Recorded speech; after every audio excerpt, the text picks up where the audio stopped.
வணக்கம்,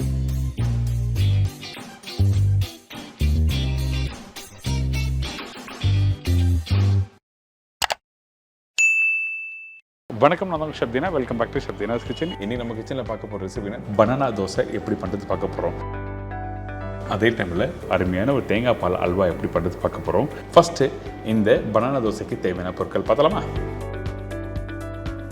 வாழைப்பழம் 4 நம்பர், வெல்லம் 250 கிராம், கோதுமை 250 கிராம், ஏலக்காய் பவுடர் 1/4 டீஸ்பூன், குக்கிங் சோடா சிறிதளவு, உப்பு சிறிதளவு, ஆயில் குக் பண்ணுறதுக்கு தேவையான அளவு. இதாங்க இந்த ரெசிபிக்கு தேவையான பொருட்கள். இந்த பனானா தோசை பண்ணுறதுக்கு நம்ம என்ன பண்ணுறோம் கேட்டிங்கன்னா, நம்மக்கிட்ட இருக்க வெள்ளத்தை ஃபஸ்ட்டு க்ளீன் பண்ணோம். அதனால் நம்ம என்ன பண்ணுறோம்னா, இந்த மாதிரி பேனில் கொஞ்சம் வெல்லம் போட்டிருக்கோம், இதோட கொஞ்சம் தண்ணி போடுறேன். தண்ணி ஊற்றின பிறகு லைட்டாக மெல்ட் ஆகும் பார்த்தீங்களா, அதுக்கு பிறகு நம்ம என்ன பண்ணுறோம், இது வடிகட்டி யூஸ் பண்ண போகிறோம். அதனால் இந்த மாதிரி லைட்டாக தண்ணி ஊற்றி நீங்கள் மெல்ட் பண்ண ஆரம்பிங்க. எப்போவுமே வெள்ளத்தை க்ளீன் பண்ணிவிட்டு நீங்கள் யூஸ் பண்ணுறது நல்லது. ஏன் கேட்டிங்கன்னா, கண்டிப்பாக வெள்ளத்தில் மண் இருக்கும். அந்த ஒரு காரணத்துக்காக மட்டும்தான் இந்த மாதிரி பண்ணுறோம்.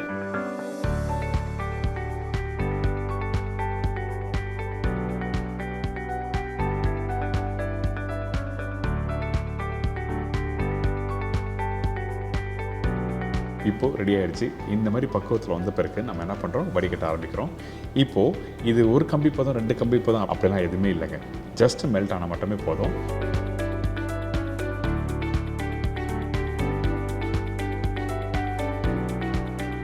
வடிகட்டி முடித்த பிறகு இந்த வெள்ளத்தை எடுத்து ஓரமாக வச்சுருங்க. இதுக்கு பிறகு வாழைப்பழம். இந்த வாழைப்பழம் கருப்பானு தூக்கி போட்டுருவாங்க. அந்த டைமில் இந்த மாதிரி ரெசிபிக்கு நீங்கள் வீட்டில் யூஸ் பண்ணலாம். அதுக்கு முன்னாடி இன்னொரு முக்கியமான விஷயம் சொல்லிடுறேன். இது நம்ம வீட்டு பழம், நாட்டு பழம் சொல்லுவாங்க பார்த்தீங்களா, அந்த நாட்டு பழம் தான் இந்த ரெசிபி நான் யூஸ் பண்ணியிருக்கேன். கிடைக்காதவங்க கடையில் வாங்கி இந்த மாதிரி கருப்பு வாழையை வாங்கி யூஸ் பண்ணிக்கலாம். ஆனால் நல்லா பழுத்த பழமாக இருக்கணும், அதுதான் ரொம்ப முக்கியம். பழுக்காத பழம் கொஞ்சம் காய் ஓட்டமாக இருந்ததுன்னா இந்த ரெசிபிக்கு நல்லா இருக்காது. இதுக்கு பிறகு நம்ம என்ன பண்ணுறோன்னா, விஸ்கை வச்சு நல்லா மேஷ் பண்ணுறோம்.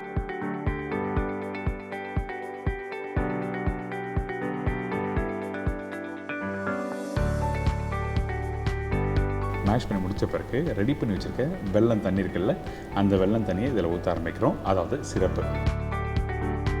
இந்த சிரப்பு ஊற்றின பிறகு அந்த பழத்தோடு இந்த வெள்ளத்தையும் நல்லா மிக்ஸ் பண்ணுங்கள். நல்லா மிக்ஸ் பண்ணி முடித்த பிறகு தான் அடுத்த ஸ்டேஜ் போகணும். ஏங்கிட்டனா அந்த பழமும் வெல்லமும் ஓரளவுக்கு நல்லா மிக்ஸ் ஆனால் மட்டும்தான் அந்த டெக்ஸ்சர் கரெக்டாக கொடுக்கும். இதுக்கு பிறகு நம்மக்கிட்ட இருக்க இந்த கோதுமை, இதோட கொஞ்சமாக குக்கிங் சோடா. இந்த குக்கிங் சோடா எதுக்காக யூஸ் பண்ணுறேன்னு கேட்டிங்கன்னா, கொஞ்சம் சாஃப்ட்னஸ் கொடுக்கும். அந்த ஒரு காரணத்துக்காக மட்டும்தான் இந்த குக்கிங் சோடா யூஸ் பண்ணுறோம். வாசனைக்காக ஏலக்காய் தூள் போட்டிருக்கேன். இதோட கொஞ்சமாக உப்பு.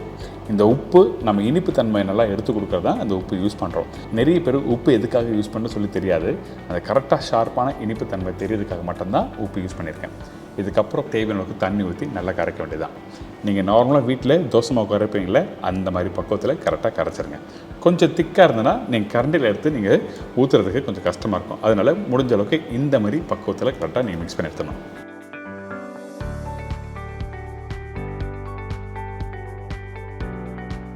இப்போ பார்த்தீங்களா, இந்த பேட்டரி எடுத்திங்கன்னா இந்த மாதிரி இறங்கணும். ஸ்லோவாக நல்லா கரெக்டான பக்குவத்தில் மிக்ஸ் பண்ணி எடுத்துடலாம்.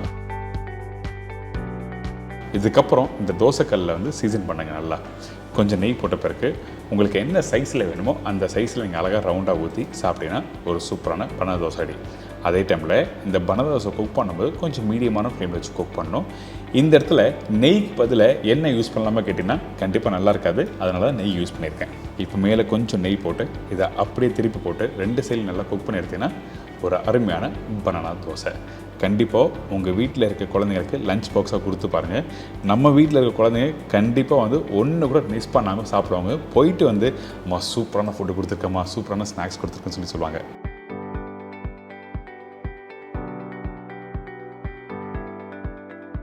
இப்போ ரெடி ஆகிடுச்சு.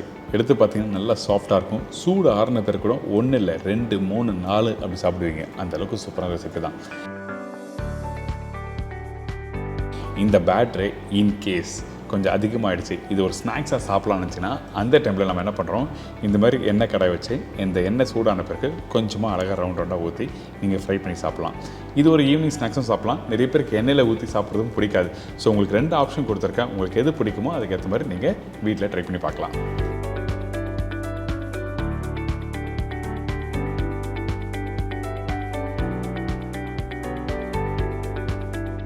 இந்த பேட்டர் எண்ணெயில் ஊற்றின பிறகு மீடியமான ஃப்ளேம் வச்சு குக் பண்ணுங்கள். அப்போ தான் கலர் கரெக்டாக வரும். அப்படி இல்லைனா கலர் அதிகமாகிடுச்சுன்னா கூட சில பேருக்கு பார்க்குறதுக்கு பிடிக்காது, சாப்பிட மாட்டாங்க.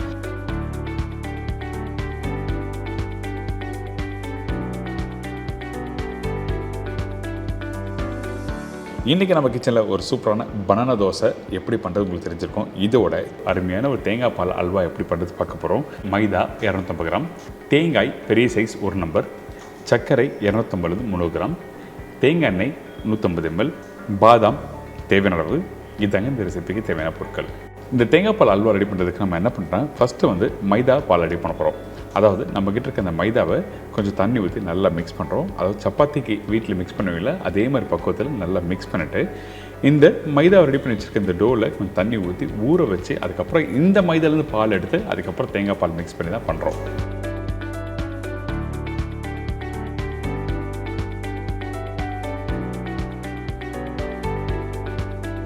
மாவை இந்த மாதிரி டைட்டாக மிக்ஸ் பண்ணி எடுத்துக்கணும். அதுக்கு பிறகு நம்ம என்ன பண்ணுறோம், ரெடி பண்ணி வச்சுருக்க மாவை அப்படியே அந்த பவுல் உள்ள வச்சுருங்க.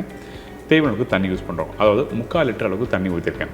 இந்த தண்ணி ஊற்றின பிறகு குறைஞ்சபட்சம் ஒரு 6 மணி நேரம் வந்து நல்லா ஊறணும். அதுக்கு பிறகு தான் இந்த பால் எடுக்க முடியும். முடிஞ்சால் ஒரு நாள் நைட்டு வைக்கலாம், நீங்கள் ஒன்றும் தவறு எதுவுமே இல்லை. இப்போ பாருங்கள், நான் 6 மணி நேரம் கழிச்சு எடுத்து பார்த்துருக்கேன். இப்போ இந்த மைதா நல்லா ஊறிருக்கு. இதுக்கப்புறம் நம்ம என்ன பண்ணுறோம், அந்த பால் எடுக்க போகிறோம்.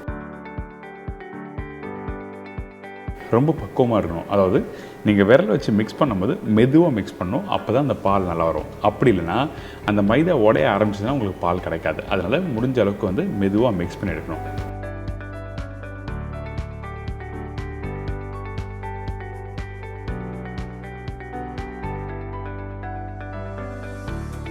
பார்த்தீங்களா, மிக்ஸ் பண்ண அந்த மைதா கரைய ஆரம்பிக்கும். அதாவது பால் மட்டும் கரைக்க ஆரம்பிக்கும், ஜவ்வு தனியாக சேர ஆரம்பிக்கும்.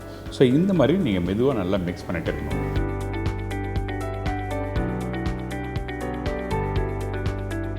இந்த மாதிரி 5 விரல் வச்சா நல்லா மிக்ஸ் பண்ணணும். அதனால சொல்கிறேன். இப்போ ஓரளவுக்கு நல்லா கரைச்சி எடுத்துருக்கோம். அந்த பால் ரெடி ஆகிடுச்சு.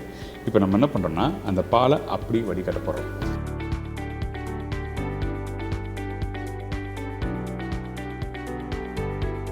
வடிகட்டி முடித்த பிறகு திருப்பியும் வந்து நம்ம என்ன பண்ணுறோன்னா அந்த மைதாவோட ஜவ்வு இருக்குது பார்த்தீங்களா, அதில் இன்னும் கொஞ்சம் பால் இருக்கும். அதனால் திருப்பியும் இன்னொரு பவுலில் போட்டு தண்ணி கொஞ்சமாக ஊற்றி நல்லா பால் எடுக்க ஆரம்பிங்க.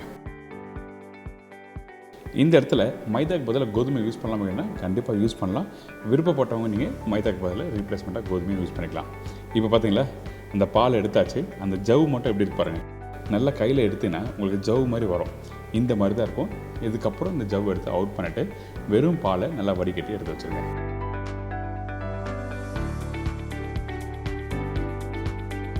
இதுக்கப்புறம் நம்ம என்ன பண்ணுறோம், நல்லா மிக்ஸ் பண்ணுறோம். மிக்ஸ் பண்ணிட்டு இந்த பாலை குறைஞ்சபட்சம் வந்து ஒரு 7 மணி நேரம் இல்லை 8 மணி நேரம் நல்லா புளிக்க விடணும். அதுக்கு பிறகு தான் அடுத்த ஸ்டேஜ் பண்ணணும். கொஞ்சம் லாங் ப்ராசஸ் தான், ஆனால் ரொம்ப டேஸ்ட்டு சூப்பராக இருக்கும். இந்த மாதிரி ரெசிபி நீங்கள் வீட்டில் ட்ரை பண்ணி பாருங்கள். அது பர்டிகுலராக வரப்போகிற பண்டிகை காலத்தில் வந்து நீங்கள் இந்த ரெசிபி ட்ரை பண்ணி பார்க்கலாம். நான் கரெக்டாக 8 மணி நேரம் கழிச்சு பார்த்தீங்கன்னா அந்த பால் வந்து கொஞ்சம் நல்லா புளிச்சிருக்கும். மேலோட்டமாக இருக்க தண்ணியை நீங்கள் இந்த மாதிரி எடுத்துடணும். தண்ணியோடு நீங்கள் மிக்ஸ் பண்ணும்போது என்ன ஆகுதுன்னா அந்த பால் திக்னஸ் கொடுக்காது. அதனால் நம்ம என்ன பண்ணுறோம், அந்த தண்ணி எடுத்துகிட்டு கீழே இருக்கிற திக்கான பாலை நம்ம நல்லா மிக்ஸ் பண்ண ஆரம்பிக்கிறோம். இதுதான் ப்ராசஸ்ஸு மைதா வச்சு நீங்கள் பண்ணும்போது. இதுவே கோதுமை வச்சு பண்ணாலும் இப்படி தானே கேட்டிங்கன்னா கண்டிப்பாக இந்த மாதிரி தான் பண்ணணும்.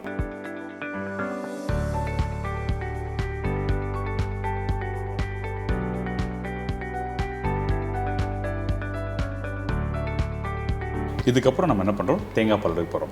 நார்மலாக வீட்டில் தேங்காய் பால் எடுப்பீங்களா, அதே மாதிரி எடுத்துருங்க. இந்த தேங்காய் பொடிசை கட் பண்ணி இதில் போட்ட பிறகு தேவையான தண்ணி ஊற்றுறோம். வீட்டில் டீ கிளாஸ் இருக்குது பார்த்தீங்களா, டீ கிளாஸில் 1.5லேருந்து 2 கிளாஸ் அளவுக்கு நீங்கள் தண்ணி ஊற்றி அதுக்கப்புறம் தேங்காய் நல்லா அரைச்சி பாலை பொழிஞ்சு எடுத்துருங்க. முடிஞ்சளவுக்கும் பால் நல்லா திக்காக இருக்கணும், தண்ணியாக இருக்கக்கூடாது. இப்போ ரெடி பண்ணி வச்சுருக்க அந்த தேங்காய் பால் அதுக்கப்புறம் ஏற்கனவே ரெடி பண்ணி வச்சுருக்க மைதா பாலோட மிக்ஸ் பண்ணுறோம்.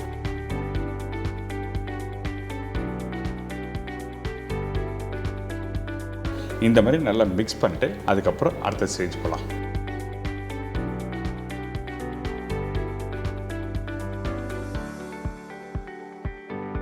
இப்போ இந்த தேங்காய் பாலும் அதுக்கப்புறம் மைதா பாலும் எப்படி ரெடி பண்ணுறது உங்களுக்கு தெரிஞ்சிருக்கும்.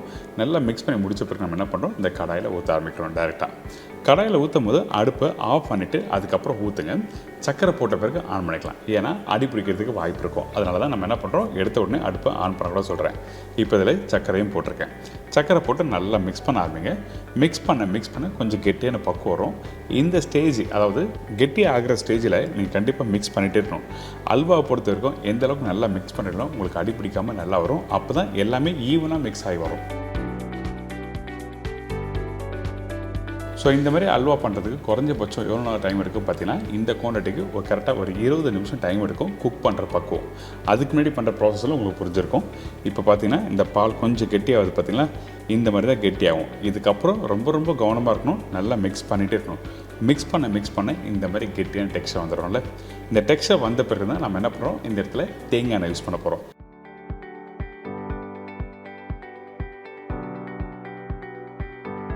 நிறைய பேர் வந்து அல்வானாவே கீ தான் யூஸ் பண்ணியிருப்பீங்க. ஆனால் இந்த ரெசிபிக்கு கம்ப்ளீட்டாக தேங்காய் பால் தேங்காய் எண்ணெய் தான் வச்சு பண்ணுறோம். சரிங்களா? இப்போ நம்ம என்ன பண்ணுறோம், இந்த தேங்காய் எண்ணெய் நான் சொன்ன குவான்டிட்டி டேரெக்டாக எல்லாமே அப்படியே ஊற்றக்கூடாது. கொஞ்சம் கொஞ்சமாக ஊற்றி நல்லா மிக்ஸ் பண்ண ஆரம்பிக்கிறோம். அதே டைமில் இந்த தேங்காய் எண்ணெய் கடாயில் ஊற்றும் போது உங்களோட அடுப்போட ஃப்ளேம் வந்து லோ ஃப்ளேமில் இருக்கணும். அப்போ தான் இந்த எண்ணெய் அந்த ரெடி பண்ணி வச்சுருக்க அந்த அல்வாவோட மிக்ஸ் ஆகி அப்சர்வ் பண்ண ஆரம்பிக்கும். அப்படி இல்லைன்னா அந்த தேங்காய் எண்ணெய் அப்சர்வ் பண்ண ஆரம்பிக்காது. ஹை ஃப்ளேமில் இருந்ததுன்னா தேங்காய் எண்ணெய் அப்சர்வ் பண்ண ஆரம்பிக்காது. சரிங்களா? ஸோ இந்த மாதிரி தான் நீங்கள் தேங்காய் எண்ணெய் நல்லா இழுக்க அதுக்கப்புறம் வந்து நீங்கள் கொஞ்சம் கொஞ்சமாக ஊற்றி நல்லா மிக்ஸ் பண்ணுறோம். ஒரு ஸ்டேஜுக்கு மேலே நல்லா வெந்துடும். அதுக்கப்புறம் வந்து நீங்கள் பார்த்தீங்கன்னா இந்த அல்வா கையில் எடுத்து பார்த்தீங்கன்னா உங்களுக்கு ஒட்டாத பக்கம் இருக்கும். அதுக்கு முன்னாடி நம்ம என்ன பண்ணுறோம் கேட்டிங்கன்னா, நம்ம கட் பண்ணி வச்சுருக்கேன் இந்த பாதாம். இந்த இடத்துல பாதாம் எதுக்காக யூஸ் பண்ணிக்கிட்டேன்னா சாப்பிடும்போது நல்லாயிருக்கும். அதுவும் பர்டிகுலராக இந்த தேங்காய் பாலோட ஃப்ளேவரோட இந்த பாதாம் கடிச்சு சாப்பிடும்போது நல்லாயிருக்கும். இந்த இடத்துல பாதாம் வறுத்து கூட நீங்கள் போடலாம், இன்னும் நல்லாயிருக்கும். இப்போது இந்த அல்வா ரெடி ஆகிடுச்சு. கையில் எடுத்து பார்த்தீங்கன்னா ஒட்டாத பக்குவமாக இருக்கணும். அப்போ தான் அது கரெக்டான அல்வா.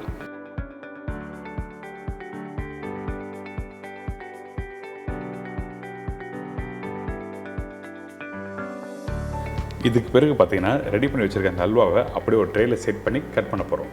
நம்ம வீட்டில் யாராவது கெஸ்ட் வந்தாங்கன்னா அந்த டைமில் இந்த மாதிரி அழகாக ப்ரெசென்ட் பண்ண நினைக்கும் போது இந்த மாதிரி ட்ரேயில் அழகாக செட் பண்ணுங்கள்.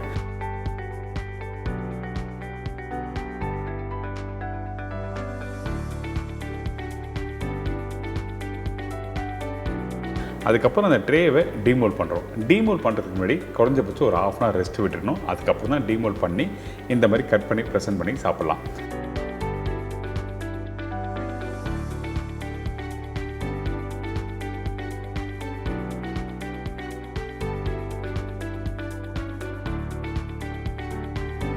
ரொம்ப அருமையான ஸ்டைலில் இந்த அல்வா எப்படி ரெடி பண்ணுறது சொல்லி கொடுத்துருக்கேன். கொஞ்சம் டைம் எடுக்கும். ஆனால் நீங்கள் டைம் எடுத்து பண்ணும்போது ஒரு திருப்தியான ஒரு ரெசிபி பண்ணணும்னு சொல்லிட்டு ஃபீல் பண்ணுவீங்க.